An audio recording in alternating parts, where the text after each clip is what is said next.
दोस्त, अगर आपको आपका बॉस ये सवाल पूछे कि क्या आप डबल शिफ्ट में काम कर सकते हैं, क्या आप अपने काम के लिए संडे को काम कर सकते हैं, क्या आप सप्ताह में 60 घंटे से ज़्यादा काम कर सकते हैं। दोस्त, ये क्वेश्चन जितना ही आसान है उससे भी ज़्यादा ये ट्रिकी है। अगर आप इसका आंसर यस देंगे तो आप खुद के साथ समझौता कर रहे हैं, आप ब्रेक नहीं लेते।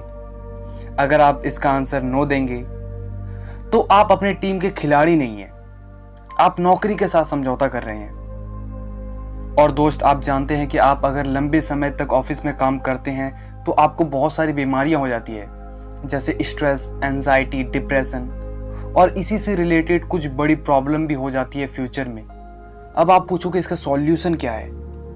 दोस्त, आप ओवर टाइम या फिर डबल शिफ्ट कब करते हो?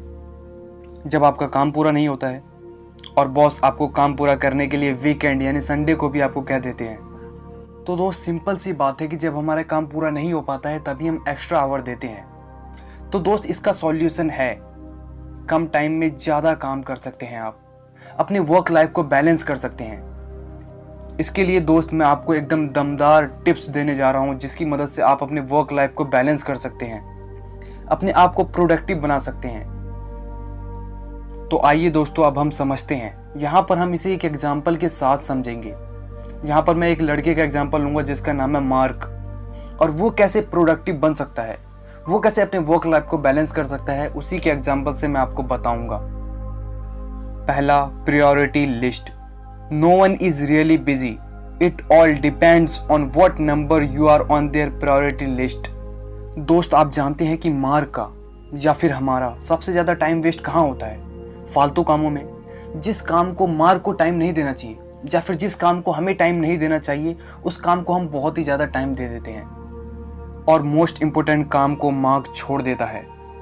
तो दोस्त, वो कौन सा ऐसा तरीका है जो कि मार्क को टाइम मैनेज करने के लिए सबसे ज्यादा मदद कर सकता है? जी हाँ दोस्त, वो है प्रायोरिटी लिस्ट।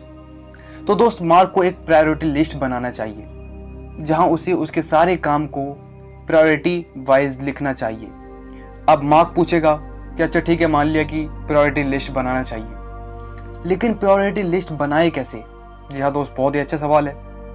दोस्त, मार्क को अपना प्रायोरिटी लिस्ट बनाने के लिए पहले तो एक पेपर लेना चाहिए और उसमें 4 बॉक्स बनाना चाहिए, जिसमें A, B, C, D ये 4 बॉक्स हो गए। तो दोस्त, मार्क A बॉक्स में वो काम लिखेगा जो कि उसके लिए मस्ट है, जो कि करना ही करना है। उसके बाद बी बॉक्स में वो काम लिखेगा जो कि शुड बी, यानी कि उसे करना ही चाहिए, जिसको छोड़ने से उसे काफी नुकसान हो सकता है। उसके बाद तीसरा यानी कि सी, मे बी, यानी कर भी सकते हैं या फिर नहीं भी, लेकिन ज्यादा चांस है कि कर लेना चाहिए उस काम को। मार्क को उसके बाद डी बॉक्स बनाना चाहिए, जिसमें मार्क को वो काम लिखना चाहिए जिस काम को करने से कोई फर्क नहीं पड़ता या फिर उस काम को नहीं करना चाहिए, जैसे कि टीवी देखना, बाहर घूमना, 8 घंटे से ज़्यादा सोना। ऐसे काम जो कि मार्क की लाइफ में कोई वैल्यू ऐड नहीं कर रहे हों, उस काम को डी बॉक्स में लिखना चाहिए। तो दोस्त, अब आप भी इन तरीकों का यूज़ करके प्रायोरिटी टेबल बना सकते हैं। तो मार्क भी अपनी लाइफ में प्रायोरिटी टेबल बनाकर इसे यूज़ करेगा। तो दोस्त, हमने मार्क को बता दिया वर्क लाइफ बैलेंस करने का पहला और बहुत ही अच्छा तरीका। अब हम मार्क को दूसरा तरीका बताते हैं। Figure out area where Mark is wasting time. तो भाई, मार्क दूसरा तरीका है, आपको अपने वीक को ऑब्जर्व करना है। आपको अपने सप्ताह के हर एक दिन को अच्छे से ऑब्जर्व करना है कि आप अपने सप्ताह में क्या क्या करते हैं।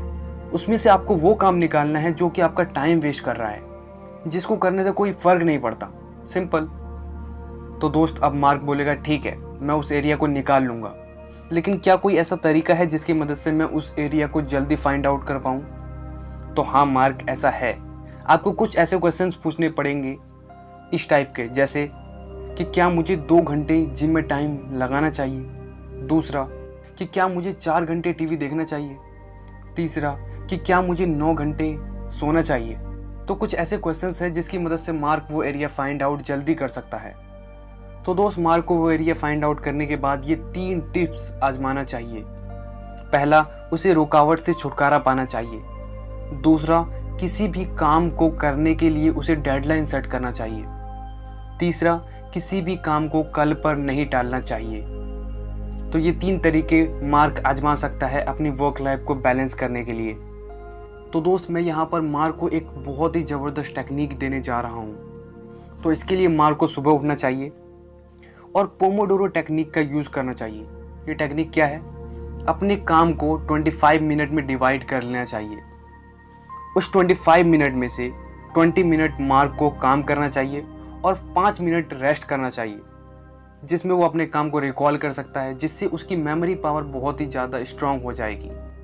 तो दोस्त आप भी ये टेक्निक आजमा सकते हैं, पोमोडोरो टेक्निक, जिसमें आपको बस अपने टाइम को 25 मिनट में डिवाइड करना है, जिसमें से 20 मिनट आपको काम करना है और 5 मिनट अपने आप को रिकॉल करने के लिए देना है, जिससे आपके रिकॉल पावर और मेमोरी पावर बहुत ही ज़्यादा स्ट्रांग हो जाएगी, जिससे आप अच्छे से फ्रेश हो जाएंगे और दोबारा अपने 25 मिनट को अपने काम में लगा देंगे।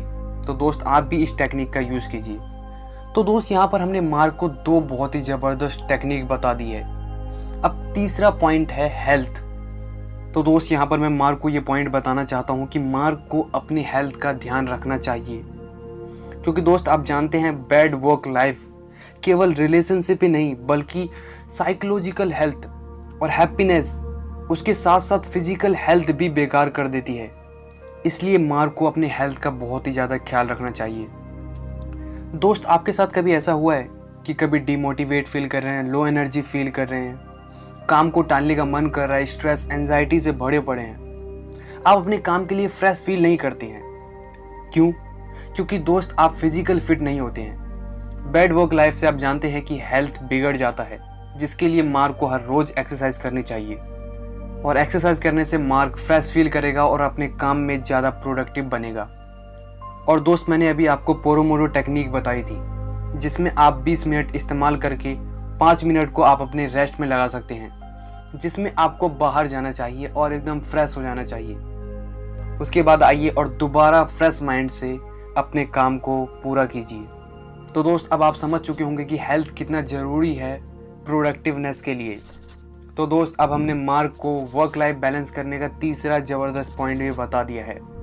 आइए दोस्तों अब हम देखते हैं चौथा पॉइंट, जो कि मार्क को बेहतर बना देगी। चौथा, से नो।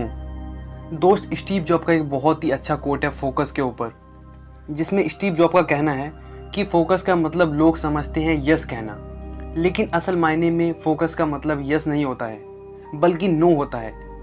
नो कहना उन हजारों चीज़ों को जो कि आपका टाइम वेस्ट करती है। तो दोस्त मार्क को भी नो कहने की आदत डालनी होगी।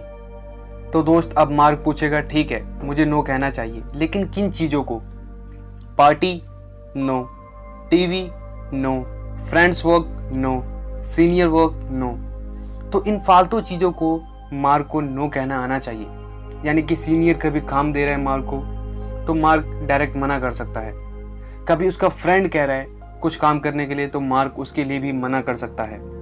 दोस्त सिंपल सा है कि मार्क को उन सब चीज़ों को नो कहना सीखना होगा जो कि मार्क का टाइम वेस्ट करती है। और दोस्त आपको भी उन चीज़ों को नो कहना आज ही शुरू कर दें जो कि आपका टाइम वेस्ट करती है। तो दोस्त ये थे 4 पॉइंट। अगर मार्क ने इन चारों पॉइंट को अपनी लाइफ में अप्लाई कर लिया तो मार्क का वर्क लाइफ बैलेंस हो जाएगा, और अगर नहीं किया तो आप जानते ही हैं। तो दोस्त आपको भी इन चारों पॉइंट को अपनी लाइफ में अप्लाई करना चाहिए। तो दोस्त अगर आपको ये वीडियो अच्छी लगी तो इसे लाइक कीजिए, ताकि YouTube को पता चलेगा कि ये वीडियो अच्छी है, ताकि वो और लोगों तक भी इस वीडियो को सजेस्ट करे। और दोस्त याद रखिए इस चैनल को सब्सक्राइब करना बिल्कुल मत भूलना, क्योंकि दोस्त मैं गारंटी देता हूँ ये चैनल आपकी ज़िंदगी बदल देगा। Thanks for listening. तो लाइक और शेयर ठोक दीजिए, महाकाल का लाइक और शेयर ठोक दीजिए। पूरा साल मेहनत करता हूं आपके लिए बेटा, ऐसा नहीं चलेगा, ऐसा नहीं चलेगा।